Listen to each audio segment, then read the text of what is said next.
Sandra Chadwick, 64, was last seen at about 4 p.m. on Saturday, January 12, 2019 at her home address on Hilton Road, Darwen, and there has been no contact since. She is described as white, 5 feet 2 inches tall, skinny build, short black hair, possibly wearing a blue weatherproof coat and bleached jeans. Lancashire Police believe Sandra may have travelled out of the area and may possibly be sleeping rough.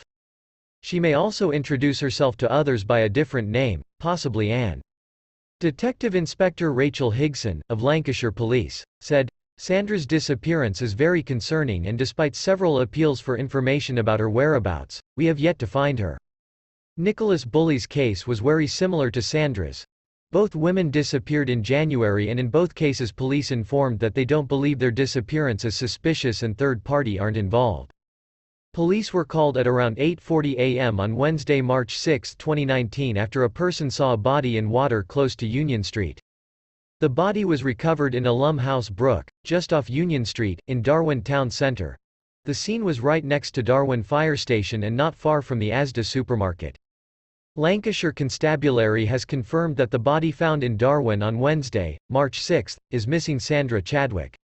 Her death is not being treated as suspicious and a file is being prepared for him coroner. Deaths not treated suspicious? Are you kidding me? I really don't have information about the river where Sandra drowned. But in Nicola Bulley's case, on the day when she disappeared and by police hypothesis fell in, was around 2 feet deep near river bank and if she would fell in she would landed on rocks. We've since looked at it and down the bottom of the bank, the water's about that deep onto rocks. On the day it was 12 inches higher, so it was about 2 foot. If Nicola had slid down the bank, she would have landed on stones and she could have literally stood up. It's about 3.5 metres in the middle, but that's my theory. This is a really odd one. They both had problems with mental health. And? Then it couldn't be suspicious. Why work only on one hypothesis? Police believed that the both women could have been slipped into the rivers or went in deliberately. And again it's just police conspiracy. It's just lack of interest in these cases. Never is a possibility that third parties could be involved. It's just easier for police to treat these deaths as an accident. Now I want to talk about Sandra's inquest. This is important, because I want that you all are prepared what we could hear about Nicola Bulley's inquest.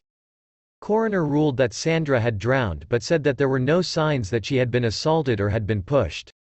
It was impossible to say whether she slipped and fell into a House Brook in Darwen or if she had gone into the water deliberately. There were several points in the complex network of waterways beneath Darwen where Mrs. Chadwick could have entered the water before her body was found in a House Brook after a heavy night of rainfall. Further analysis of the water found in Mrs. Chadwick's system determined that, although again there were no strong conclusions, the indications were that she had been alive before she went into the water. The examinations also concluded that she was still taking her antidepressants at the time of her death. I just feel sorry for these victims. Do their families ever will know the truth? Does the truth will come out of any of these cases?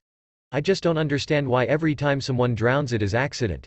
It can be very dangerous to work only on one hypothesis and every time they make a mistake, it always mean it can be another killer on loose.